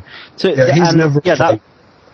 Say it again, sorry. He's never afraid of getting locked up because, for him it's food and it's bed and not having to worry about where he's going to sleep and so on. So he just has a ball, enjoys the time. They get rid of him as soon as it can be. That's absolutely brilliant. Talk about having fun with it and turning it around on them. But what you were saying there, I believe they call that unusual punishment, is it? Where they keep cruel and unusual punishment. Don't define it as torture in this document called. If I had it to hand, I could read the section, but that wherever the step on the use of force, there is construed as torture in a court. So this is what the police are told. Of course, they take no notice of it. They don't think anyone's going to pull them up on it. Well, we're going to, and it's about time everybody pulled them on everything. Wherever they don't dot an I or cross a T, you take them to court. Yeah? Absolutely, yeah, I'm definitely for that. The people have got to start fighting back, because that's one of the keys to it, because they're gonna be more careful. They're gonna think, if you talk, how could I give an analogy of it? If you go behind a horse and it kicks you, well, you're going to think twice about going behind the horse the next time. You're going to be a bit more cautious. That you've got to start fighting back. People have got to start. It doesn't matter if you win every time. If you just put a spanner in the works of the system, it will have an effect.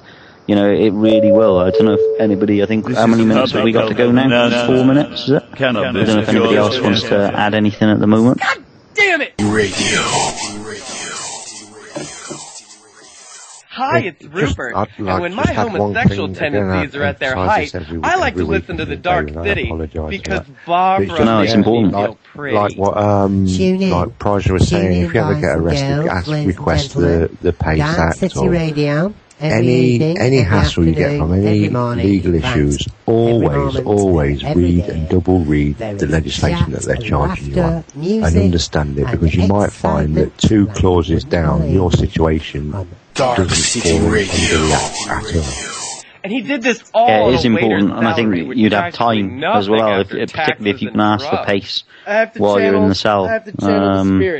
Yeah, I think that's a brilliant idea. There was something else I wanted to say as well. I don't know if any of you guys have had experience of it.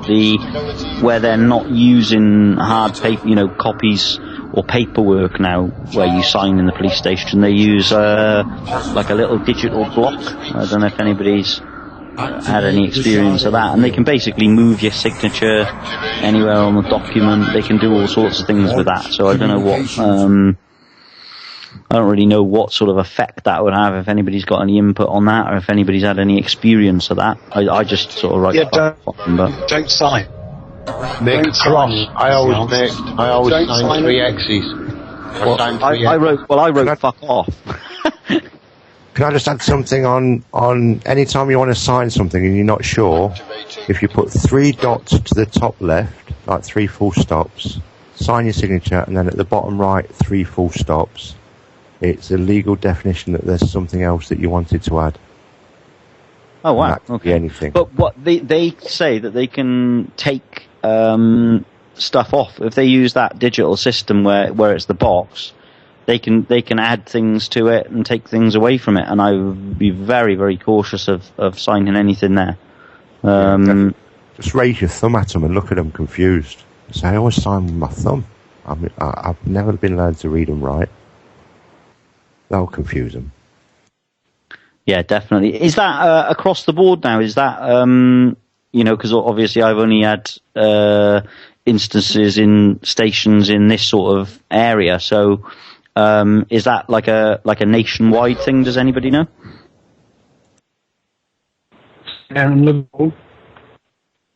I've only ever seen them in supermarkets, and that everywhere's gone the same, hasn't it? Yeah, I don't know. Yeah, it's just like a little sort of tiny digital block, and like, was it you, Matt, that was saying that they were moving it? They could move it anywhere around on the document or take something out. I can't remember what you were saying that happened to you with that. Yeah, I vaguely. It was me. I was speaking to the custody sergeant while I was in. Not the last time, maybe the time before that. And he was saying something along the lines of that. I don't remember to the word of what he said, but yeah, it they move it about anyway. Yeah, because you wanted to sign it in a certain way or sign it on the right as the authorised representative or authorised administrator, and they said that they could take that out and actually move it to wherever they wanted on the page, which is sort of sure. I would have thought that's fraud, but yeah, that was correct. That was what it was. Just a while ago, I couldn't really remember, but they shouldn't be able to do that, but anyway, they do. So you heard it here first. They do things that they're not supposed to do. So how much time have we got left now, Bob? Yeah, it's sure finished. I don't know, about 90 seconds ago or something. But you're all right. Roll on, mate. Cool. Oh, that's okay. No. I mean, I'm happy. Hang on a minute. I'm having a bit of a problem here. Somebody keeps actually. Whoever else is on the server, will you stop pressing the play button, please? I don't want the jingles playing over. Dave, you continue, Dave, if you want to, mate. Unfortunately, you've had a couple of jingles keep getting played, but. No, that's okay. I mean, I just want to, finish off tonight by just sort of reiterating again, don't be afraid, have fun with it. Thank everybody for their input. I have sort of struggled a bit tonight just with, going off subject a little bit. But I think it's important to discuss things that are happening here and now as well, in and around what I'm trying to teach people. And I always thank everybody for their input, and really appreciate just the chance to come on air and even get the chance to help people, and again, my email is davesml@live.com. If anybody wants to get in touch with me, I'm always available. I do, work long hours, but I do my best to get back to people, straight away as soon as I can, really. So I'm always available, always keen to hear. And as you can, as you'll know tonight, we don't always tell you, we're not always successful. We've told you about, something that happened that wasn't a success last week. But obviously we'll keep following the story, and hopefully it'll have a happy ending. But, I'd just like to thank all the listeners again tonight. Thanks everybody again for your input, and, it's really, really appreciated. So look forward to next week and, be a lot more positive again then.